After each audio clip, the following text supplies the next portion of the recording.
Thank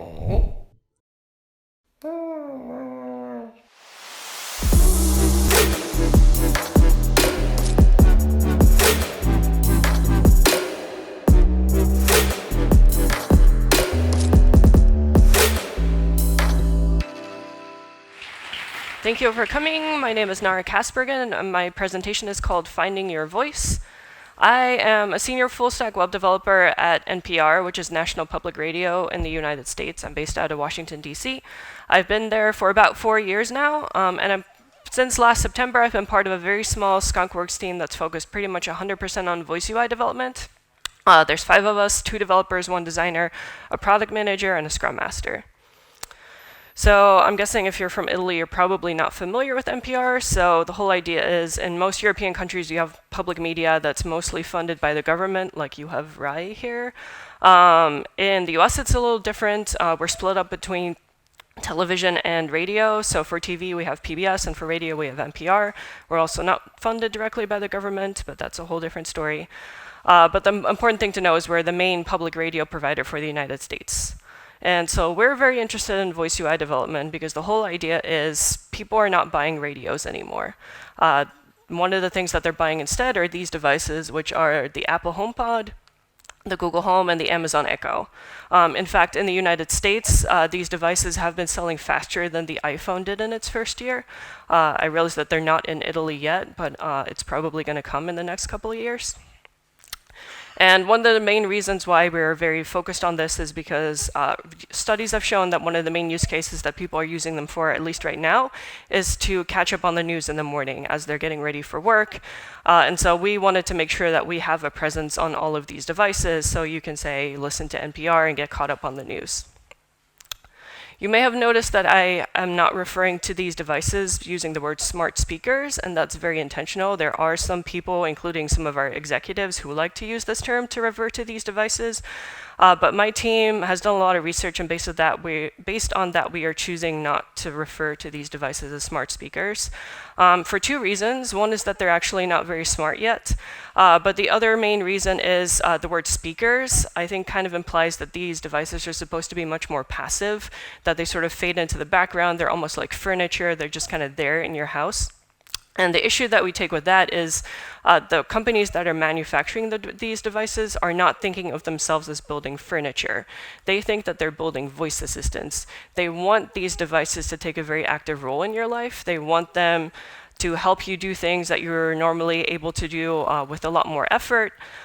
They want you to be aware that they're there. They want to increase their brand awareness, your connection and relationship to this brand, etc. And so a good demonstration of this that I wanted to show with you briefly was from a commercial that was released in Canada this past winter, which is when they were first rolling out the Amazon Echo in Canada, which I think sums it up pretty well. It's -8 degrees and snowing. Alexa, call Tracy's mobile. Calling Tracy's mobile. Summer. My place. On my way. Alexa, set the thermostat to 25. Okay. Alexa, reorder paper towels, please. Order placed. Alexa, play my summertime playlist. Alexa, thank you. No problem. So like I said, I think that sums it up pretty well, especially at the end when she says, Alexa, thank you, right? You wouldn't say that to your speaker, but you would say that to your assistant. Another good example of this, I don't know how many of you watched the Google I/O keynote from 2 days ago or read about some of what happened, but one thing that Google introduced was this new product called Google Duplex, which ties into Google Assistant. And so the whole idea now is you can ask your Google Assistant to, for example, schedule a hair appointment or make a restaurant reservation, and Google Duplex will then call that business for you. So that's another use case of like this is your personal assistant in your house.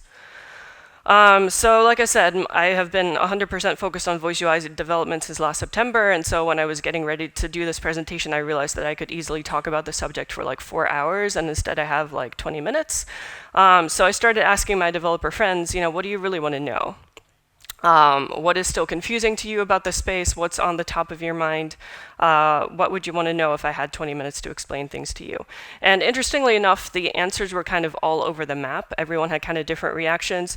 But there were two questions that basically almost everyone had in common. One of those was, what can I actually make? And the second one was kind of similar, but also more specific. Is it possible to build one app for Amazon Echo, Google Home, and Apple HomePod, rather than having to build one for each separately? So those are the two main things I'm going to go into today. So for the first one, what can you actually make? I think it's useful to take a little bit of a look at the timeline of voice assistants and voice UI development, because that kind of helps explain where we are in 2018 and what's possible right now. So the story basically begins in November 2014. That's when the Amazon Echo was released in the United States. And about 7 months later, they opened up their developer platform and they called it the Alexa Skills Kit. And that basically allowed for custom skill development, which we'll be talking about more in a little bit. Google had already had some voice capabilities, but they kind of packaged those together into a more cohesive whole and released those as Google Assistant in May of 2016. And that was all very obviously leading up to November 2016, which is when they rolled out the Google Home. 2017 brought a couple of interesting new players to the game that we maybe wouldn't have expected to see. But Samsung, obviously very big in Asia and also has a pretty strong presence here in Europe.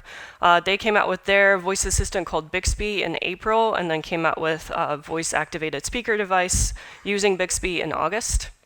And then Microsoft obviously had Cortana for a while, built into their phones and the desktop. But they kind of unexpectedly partnered with Harman Kardon, the speaker manufacturers, and came out with a Cortana-powered speaker in October 2017. And then in 2018 so far, the big news, of course, is the Apple HomePod. This had been announced last year, but it finally actually was available for sale starting in February. And what's interesting about kind of apps on these platforms is that they've all followed kind of a natural evolution. The starting point that all of these manufacturers have used was by adding voice activation to existing custom apps in their ecosystem. So these are apps that are available in the Apple App Store, the Google Play Store, that you either install on your phone or your desktop, and now you can also integrate them with your speaker device. But then they also realized that for the speaker devices in particular, users kind of expect more quote-unquote content, things like news and podcasts, and so then they turn to RSS feeds because that's an open standard that was already out there, so that was easy for them to leverage to kind of pull in more content more quickly. But then the third phase, kind of the utopia that they're all aiming for, is having fully fledged support for custom skill development. And so where we're at right now is because Apple is so late to this game, they really only have number one going for them. There are ways that you can interact with the apps on your phone using Siri, and that can then hook into your HomePod. But that's basically all that they've got right now. Samsung does have an app store, most people don't realize. I think it's mostly for the Samsung Gear smartwatch apps. But that's obviously fairly limited in its scope, so they are fairly quickly moving on to phase 2 because they realize that they can't put all of their hopes and expectations on phase 1 when their app store is so small. Microsoft is in a similar boat. The Windows Store just never had the breadth and depth of the Apple and the Google stores.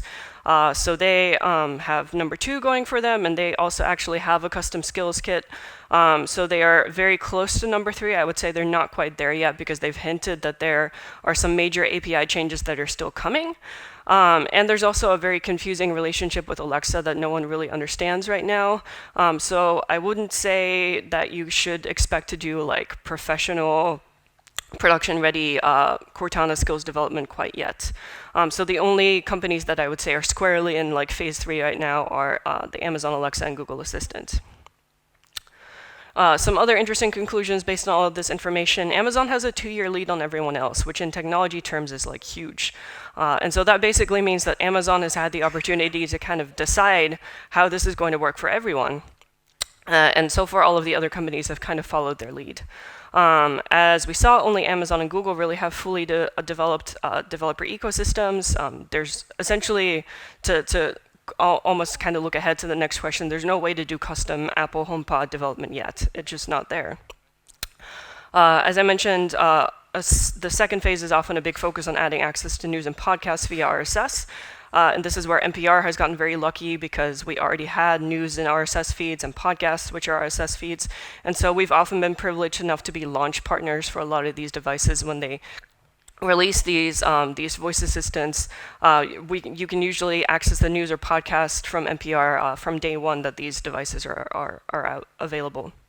And then one thing that I didn't talk about, but there's almost like a step 2.5 on this map that's focused on home automation, because that's another use case that they discovered that people really expect to use these devices for, is to be able to say, Alexa or OK Google, turn on the lights in the kitchen.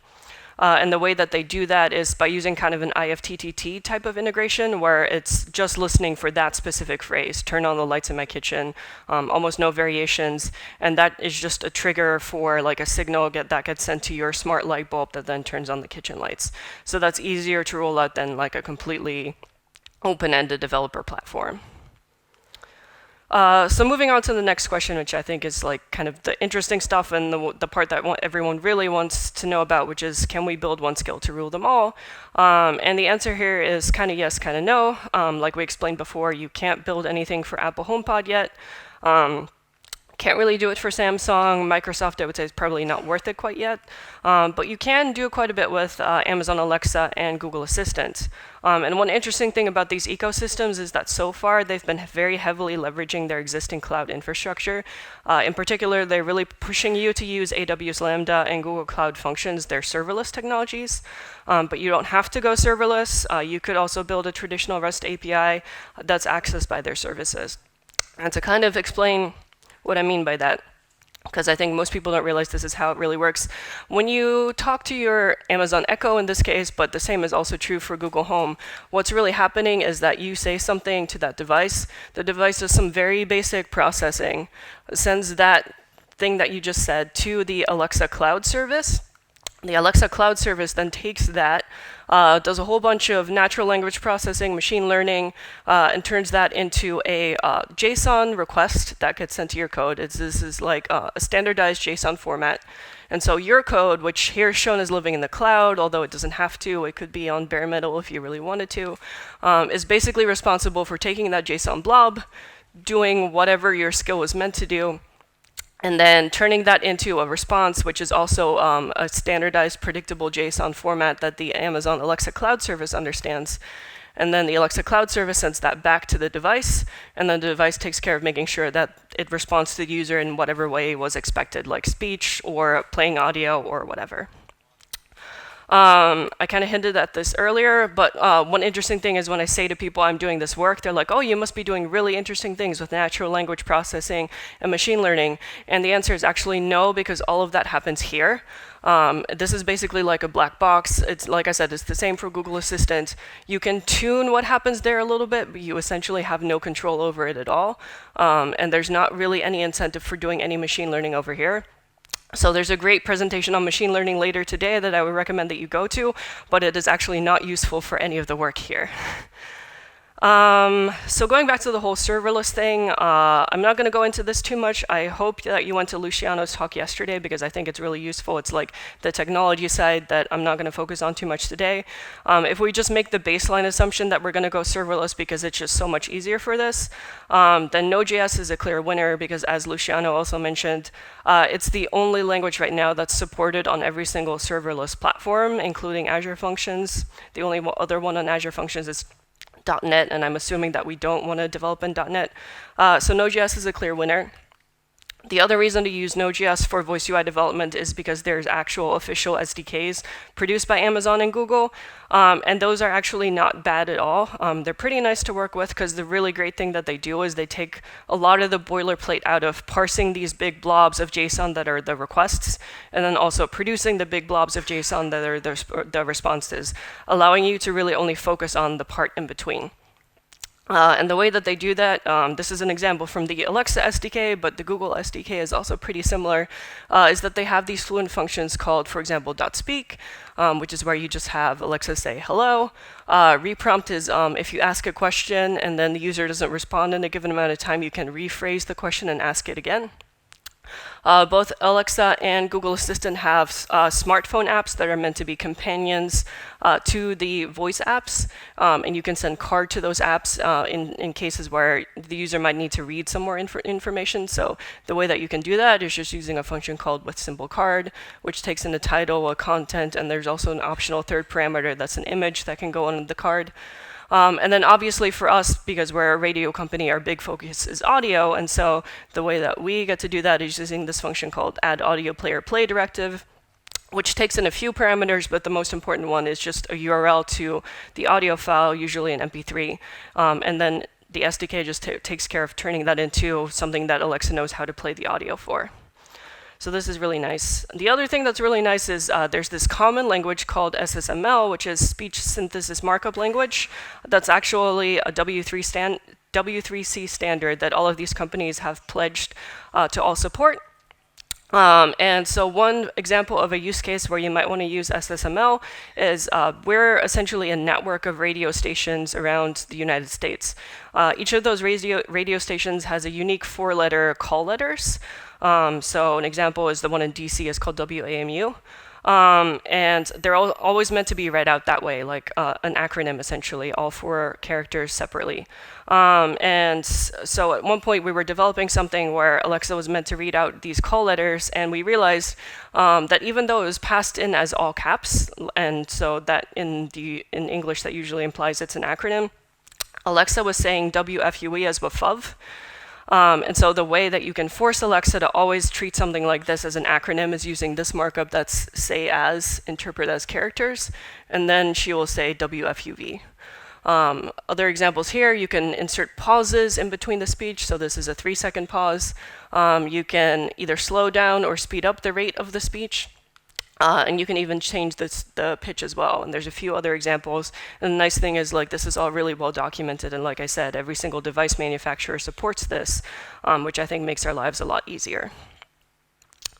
So kind of going back to the kind of setup of the code, one interesting thing that we realized as we were working on this, it wasn't necessarily intentional from day one, but for the first skill that we were trying to build, we realized we had really ended up building a backend for front end, where the front end here is actually like the Alexa, and the backend was this quote-unquote real API that we were consuming. It's a real API in the sense that it was already out there, it was production ready. This is something that our mobile apps and our websites use to locate different radio stations around the United States, given a location as input.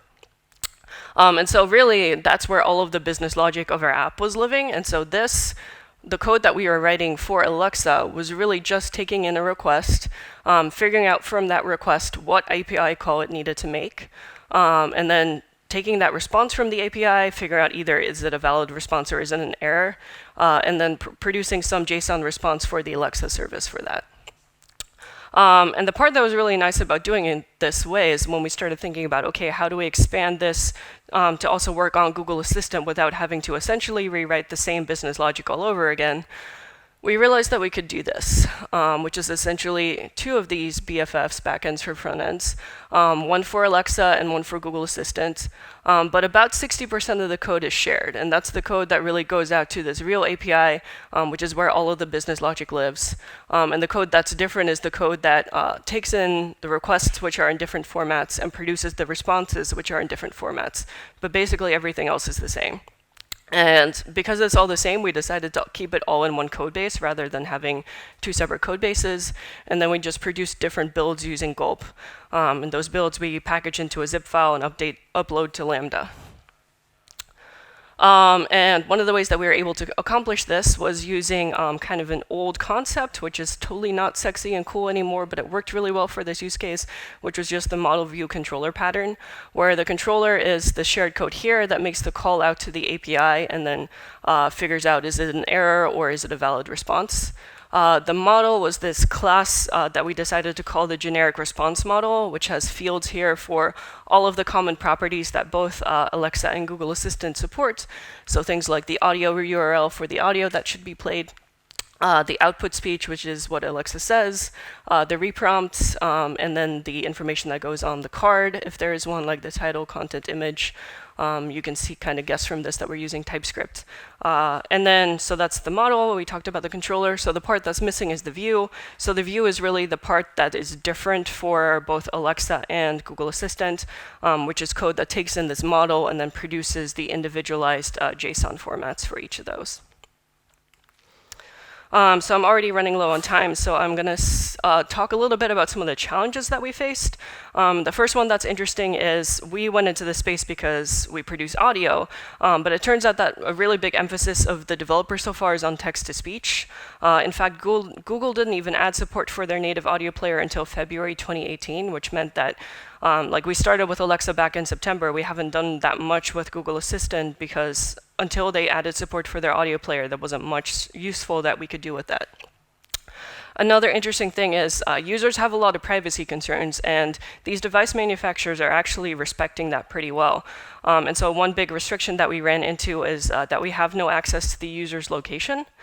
And this is not something that we're used to. Normally, when you access any of NPR's properties, like you go to npr.org or you access one of our mobile apps, one thing that's happening is we use your IP address to figure out where you are, at least within the United States. If we figure out you're outside the United States, we don't really care. But inside the United States, we want to know where you are because we want to figure out what is the closest radio station to you. That's always basically like step one of everything that we do. And so we're used to using GeoIP for that. But we have no IP address on these platforms. And so that was an interesting restriction that we never had before. And so there's a few ways that we could work around this. We ended up just essentially compromising on the user experience and explicitly asking the user to specify either which city and state or what their zip code is, and then finding the closest radio station to them. And then the last one is that error handling is kind of interesting and different. Because if we go back here, one thing that happens is when you say something to your Alexa and the request makes it to the Alexa service, what the Alexa service is doing, among everything it's doing with machine learning, is figuring out whether the user was even just trying to trigger something in your skill or not. And so what could happen is Alexa decides, okay, the user was not trying to trigger your skill, even if they maybe were. It may be that the user just misspoke something and your skill was not set up for that. If that happens, if Alexa decides the user was not trying to access your skill, you don't get any information about that happening. So that's almost like an invisible error that we in web development are not really used to having. And so working around that has been an interesting challenge. And among other things, has taught us that we have to get more creative about how we do user testing, perhaps doing even more in-person user testing, actually observing people interacting with the devices, because otherwise we're never going to know where all the dead ends are. So some conclusions. Overall, the code for all of this is not hard at all. I haven't shown very much because it's just not very interesting. If you've ever written like a basic Express server that takes in a request and produces a response, this is basically what it is. There's no machine learning, there's no AI, nothing like that. But for us, really, the biggest challenges have been understanding platform limitations and user expectations, and that's really what's kind of keeping us up at night. One other interesting element is what I call the Apple wildcard factor, which is where I think we're not really used to Apple being like the last players to enter the game. They're usually among the first, which also has often given them the chance to kind of set the tone for what the developer ecosystem looks like. And so we're not sure what they're going to do. We're not sure if they're going to be content to just kind of follow Amazon and Google's lead, or if they're going to try to forge their own path. They haven't really suggested that they're going to do the latter, but I think it'll be interesting to see what they do, because historically, Apple has not really embraced the web. They've always been very kind of native first, and they don't have their own serverless platform. So we're not sure what they're going to do to kind of work around that. And so finally, really quick, I just wanted to talk about some open source opportunities, because when I was talking about how I do this, a couple of friends who are really into open source asked me, what could we build that would make your life easier? What is the thing that's really missing from your toolkit? Would it be helpful to have like a formalized framework for voice UI development, for example? And my answer to that was not really, because like I mentioned, the code is not all that hard, especially if you're already using the official SDKs. There's a lot of boilerplate that's taken away. There's a lot of abstractions. And so if you're building abstractions on top of abstractions, I'm not sure how much that's really buying you. But one thing that we struggle a lot with is QA. We do write unit tests, but at the end of the day, we don't have confidence that those unit tests definitively prove that the voice assistant is always going to do what you want it to do. And we all came from web development. We were mostly front-end developers, and so we're used to writing end-to-end tests using a tool like Selenium or a high-level wrapper like Nightwatch.js, and having those prove that when you roll out a new feature or fix a bug, it's not going to break everything else. And we don't have anything like that for voice UI development right now. Basically, anytime that we build something, that we make a change, we still have to actually get in a room, talk to the Alexa or the Google Home, and make sure that it hasn't broken and run through all of these test scripts, and it takes a lot of time. So if you're looking for a free idea for an open source project or for your next startup, feel free to take this one and let me know what you build. And so I'm out of time. I don't have time for questions, but I'll be here for the entire rest of the day, and I'm actually here for the next 2 days for PHP Day as well. So if you want to talk more about this, feel free to come find me. Thank you very much.